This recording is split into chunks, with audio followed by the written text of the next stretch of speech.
Hello दोस्तों, नमस्ते। तो कैसे हैं आप सब? आशा करती हैं अच्छे हैं दोस्तों। तो फिर से स्वागत है आप सभी को हमारे न्यू व्लॉग में। और इधर देखिए हमारा पार्सल आया है, ऑर्डर किए थे कुछ, तो दिखाते हैं आप सभी को इसमें क्या है। इसका अनबॉक्सिंग तो हो चुका है, लेकिन दिखाते हैं आप सभी को खोल के कि क्या है इसमें। वीडियो बने रही, इसको खोल दिए हैं।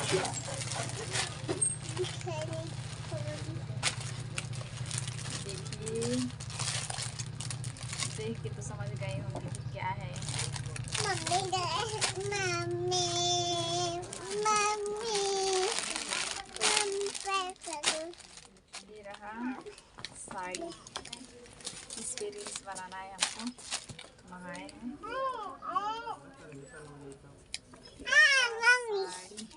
साड़ी। और इसका ब्लाउज है भाई और पास में, जो कि बिल्कुल ही इसमें मैच नहीं कर रहा है।